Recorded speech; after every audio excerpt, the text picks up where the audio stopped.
یہ جو سویڈن میں واقع ہوا اور اس سے قبل ٹیری جونز نے جو ہالینڈ میں کیا اور اس طرح کے ملتے جلتے واقعات جو ہوتے رہتے ہیں، یہ اس لیے ہیں کہ یہ لوگ اس کتاب سے ہار گئے ہیں۔ اگر قرآن کا مقابلہ کرنے کی ہمت ہوتی تو یہ کوئی تھوڑا کرنے والا کام تھا۔ آزادی اظہار کی بات کرنے والے، بات بات پہ ڈائیلاگ مکالمے کی بات کرنے والے اس سطحیت پہ کیوں اتر آئے؟ اس لیے کہ قرآن کا مقابلہ ان سے ممکن ہی نہیں ہے، اور قرآن نے چیلنج کر رکھا ہے، اور یہ چیلنج آج کا نہیں ہے، یہ صدیوں سے چیلنج ہے۔ چیلنج یہ نہیں کیا گیا کہ بڑی صورت لے کر آؤ، 3 آیات پر مشتمل ایک صورت ہی لے آؤ، نہیں لا سکے۔ تیرے سامنے یوں دبے لچے فصحا عرب کے بڑے بڑے، کوئی جانے کے منہ میں زبان نہیں بلکہ جسم میں جان ہے۔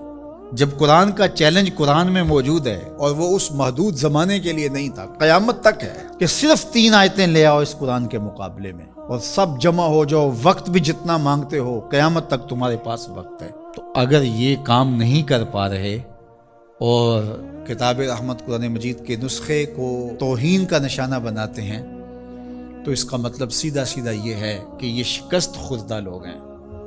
یہ جو مکالمے کی اور ڈائیلاگ کی بات کرتے ہیں، یہ صرف زبان سے اور منہ سے کرتے ہیں۔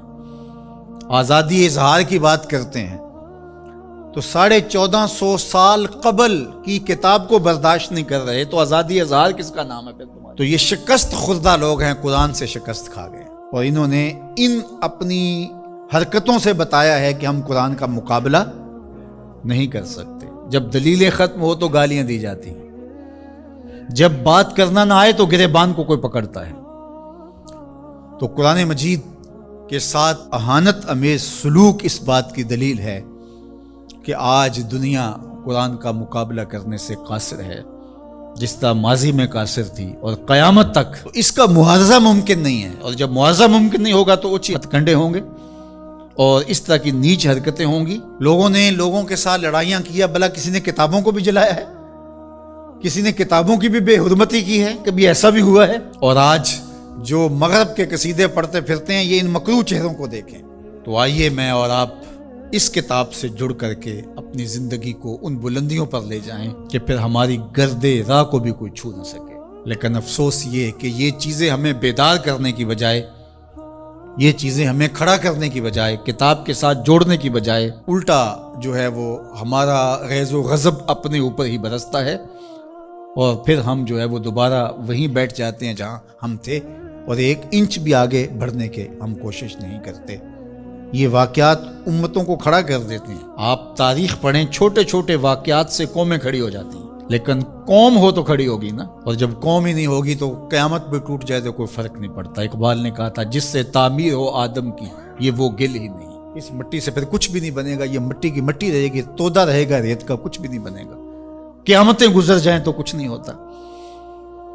تو یہ چیزیں امت کو کھڑی کر دیں، اور کتاب رحمت کے ساتھ ہم جو ہے وہ جڑ جائیں، اور اس طرح جڑیں کہ ہمارا اوڑھنا بچھونا اس کتاب کی تعلیمات کے نتیجے میں ہو، اور پھر دیکھنا کہ دنیا تسخیر کرنے کا راستہ یہیں سے نکلے گا۔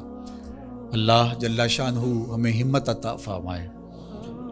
اگرچہ ہمارا دل بہت دکھا ہے اس معاملے کے اندر، اور اس وقت پے در پے ایسے واقعات ہوتے ہیں کہ ہمارا دل زخمی ہوتا ہے، لیکن ہم اس کا کیا کر سکتے ہیں جب تک ہمارے پاس قوت نہیں ہوگی، شوکت اور حشمت نہیں ہوگی۔ مغلوب قومیں سوائے پیچ و تاب کے اور کیا کر سکتی ہیں؟ غالب قومیں جو ہیں وہ فیصلے کرتی ہیں، اور فیصلے ہی نتیجہ خیز ہوتے ہیں۔ تو جب تک ہم قوم نہیں بنیں گے، امت نہیں بنیں گے، اس وقت جو ہے وہ ہم اسی صورتحال میں رہیں گے، اور ہمارا وجود جس طرح زخمی ہے، تشتت کی وجہ سے جسم زخمی ہے امت کا، کہ ہم 72-73 گروہوں میں بٹے ہوئے ہیں، اور دشمن اس پہ بہت خوش ہے، اس لیے کہ اس سے اس کو فائدہ پہنچ رہا ہے، اور ہم آپس میں الجھ کر کے اپنی طاقت کو ایک دوسرے کے اوپر ضائع کر رہے ہیں۔ دوسری جانب ہم جغرافیائی تقسیمات پر یقین اس قدر پختہ رکھ لیا ہے، جو ایک مغرب کی سازش تھی۔ جب سلطنت عثمانیہ ٹوٹی تھی، عرب ممالک کو ٹکڑیوں میں بانٹ دیا گیا، اور باقی ممالک کو جو ایک وحدت تھی امت کی، اس کو تقسیم کر دیا گیا، اور یورپ یونین 27 ممالک کے اوپر خلافت سے تصور دے کے دوبارہ جڑ جاتے ہیں۔ وہ بکھرے ہوئے جڑ کر کے اپنا مشترکہ دفاع، مشترکہ کرنسی اور یہ ساری چیزیں بنا کے تو وہ باقاعدہ 27 ملک جڑ جاتے ہیں، 50 ریاستیں امریکہ کی ہیں جو جڑی ہوئی ہے اور ایک وحدت ہے۔ تو امت مسلمہ کو ٹکڑے ٹکڑے کر دیا، اور آج دیکھیے کہ ان ملکوں کی باہم لڑائی سے شام کا کیا حال ہو رہا ہے اور یمن کا کیا حال ہو رہا ہے۔ بلکتے ہوئے یتیموں کے آنسو پوچھنے والا کوئی نہیں، سب کو اپنے مفادات سے غرض ہے۔ اور یہ امت اس وقت جس طرح زخم خوردہ ہے اور جس اذیت میں مبتلا ہے، کیا کہا جائے اور کیا بولا جائے۔